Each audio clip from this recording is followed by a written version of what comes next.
essa coisa de falar inglês para mim, até legal para explicar para a galera, é uma coisa que veio muito natural para mim. Logo quando eu nasci, os meus pais ganharam uma bolsa, né, para estudar em Michigan State, East Lansing. E aí, com 6 meses de idade, a gente foi para os Estados Unidos. Eu tinha 6 meses de idade, então eu nem me lembro direito. Mas dali a gente ficou um bom tempo e depois a gente foi para o West Coast, na Califórnia, em Palo Alto. Até hoje eu tenho uma visão, meu pai me levando para assistir um show da Joan Baez, né? Que era aquela que canta com o Bob Dylan, tem até no Netflix um negócio bem... E música de protesto, uma voz maravilhosa e tal. Mas eu tenho essa... Então, até os 8 anos de idade, essa foi a minha informação, entendeu? Então, até música folk americana, Carole King...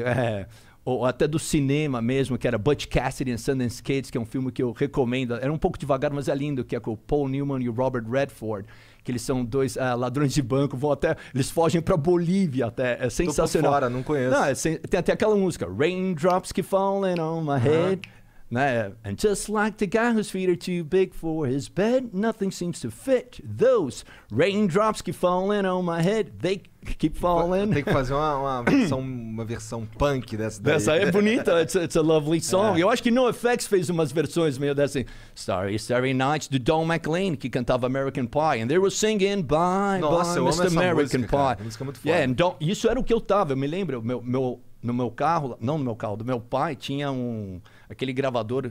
Um toca-fita? Um toca-fitas, que era uma fita grossa, assim, e eu me lembro desse CD, principalmente, né? E aí era o Don McLean, assim, tinha um símbolo da bandeira americana. Mas, man, todas essas coisas... Então, para mim, o inglês é uma coisa muito natural. Foi basicamente a minha primeira língua, sabe? Então, não é uma coisa forçada. Então, tanto que, assim, talvez... Eu até cante melhor em inglês, assim, eu não sei, mas eu gosto de cantar nos dois, porque quando a gente acerta a letra em português, eu acho que as minhas letras, elas dizem bastante. Eu faço política nas letras. Sim, né? sim, Elas vêm contestando as coisas, pelo menos, sabe, mais que muito político aí que fica só de terno e gravata falando aí qualquer coisa, entendeu? Pelo menos a gente tá ali falando as coisas, pondo a galera para pensar sobre isso, sabe? Vamos refletir, vamos pensar, sabe? Acho que é que tu canta em português que eu mais curto Cenas de Ciúmes. E é uma versão do Flock of Seagulls, And I Ran. Essa música eu fiz com o Fábio Bop. Eu adoro essa música, porque é totalmente verdade. A gente tem cenas de ciúmes, E tem eu não pude acreditar a no Luana... dia. Como é que é o nome dela mesmo? Só pensa na fama, não? Não, aquela que fez o clipe do Cenas de Ciúmes. Luciana Gimenez. Luciana Gimenez, sim. Eu convidei... Na verdade, não foi nem ideia minha. Foi do Drico, que era o diretor. E ele falou, tem que chamar uma menina famosa pra fazer barulho e tal. Eu nem curto muito essas coisas. Eu falei, então chama ela. E foi legal, entendeu? Uma parada interessante... Esse é do Charada Brasileiro também, né? Não, esse é um álbum, depois de eu ter lançado 8 álbuns de músicas... 9 álbuns de músicas autorais. Eu achei legal lançar uma música... com as músicas que eu curti, assim, na adolescência e tal. E são todas versões.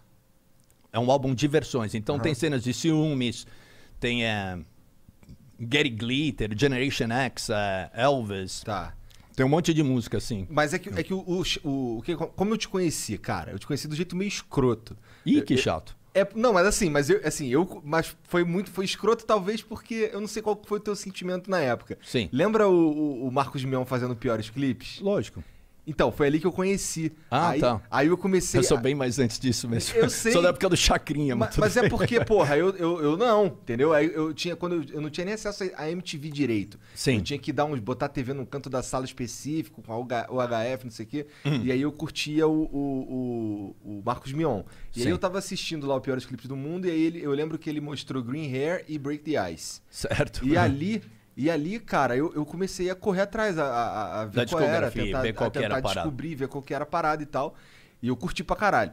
E assim, pra mim, acho que pra mim e pra vários amigos também que eu tenho, a gente ficou muito feliz, cara, quando lançou o Charada Brasileiro, porque era muito mais barato que os outros CDs. Essa era a jogada, sabe? E na banca, né? E na banca. Vinha com pôster. É. Que hoje em dia ninguém faz mais isso, nada, né? Assim, olha, quem compra uma revista, né? É muito louco, né? Coitada das revistas. Então, mas a gente cada tá revista falando legal. A gente tá falando de 2002, 2003, quanto? Foi por 2001, 2000... Por aí, né? Sim, foi mais ou menos essa época. E pra mim, os piores clipes, aquele clipe, pra mim, da Green Hair, que a gente falou, pra mim é um clipe que é o melhor clipe pra mim, não é o pior.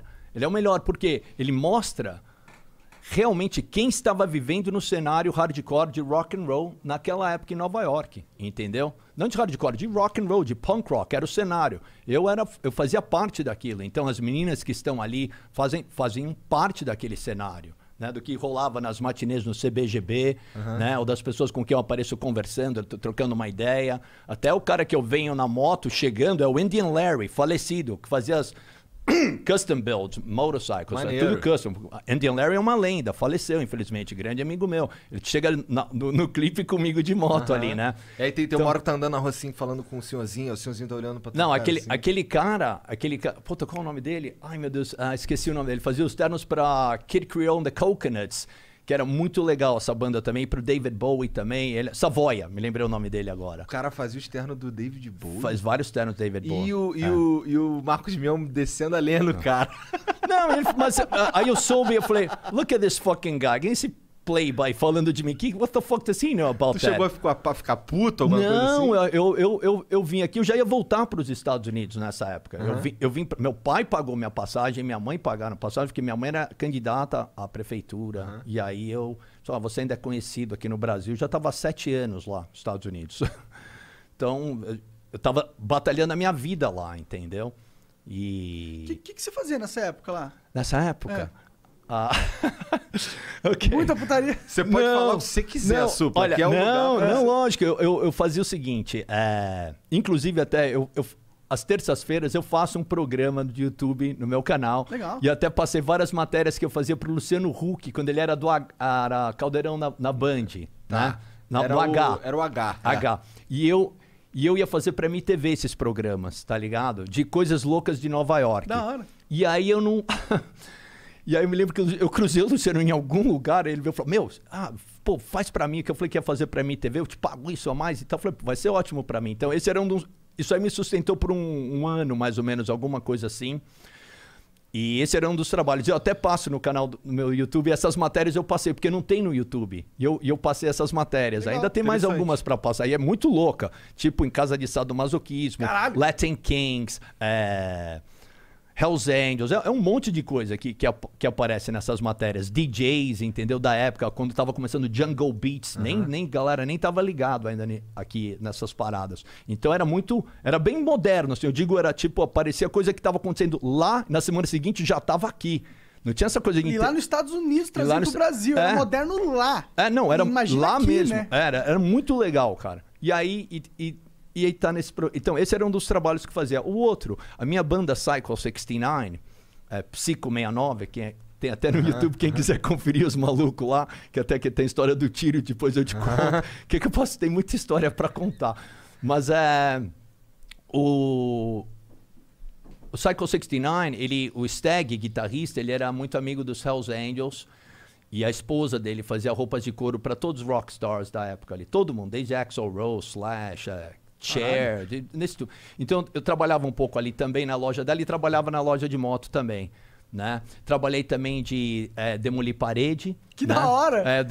Porque pra mim eu pensava aquilo, nossa, eu posso aqui, eu vou demolir parede, eu fico em shape, né? Que é um puta... dá mó... E escutava direto a College Radio, eu me lembro que na época eu tocava até Sepultura... War for Territory. Eu falava pro Andrés, até me lembro, eu fui num show do Sepultura, quando eles foram lá, o Andrés viu que eles iam nos meus shows aqui também, o Max, e aí eles estavam abrindo pra King Diamond, eu fui de super supla no show, que é no clipe Metralhar e Não Morrer, tá ligado? Que é uma roupa que eu fiz meio, parece Spider-Man. Me lembro que eu subi no palco e me atirei de cabeça. I jump for King Diamond! Muito louco. Esse cara... Mas it's all rock and roll, é tudo diversão. E aí, então eu trabalhava na loja de moto também e demolidor de parede por um bom tempo, mestre. Um bom tempo. Isso me ajudou muito, um cara me ajudou muito nisso. Tudo pelo amor de estar ali pela música e tal. E a minha carreira aqui, como eu te falei, eu larguei tudo. Aí meu pai e minha mãe falaram, ninguém vai te sustentar aí, meu filho. Se você quiser ficar, problema é seu. Eu tinha dinheiro para ficar uns 6, 7 meses. Né? E apertado, né? Porque eu juntei uma grana, assim, na época do Tóquio, quando eu lancei.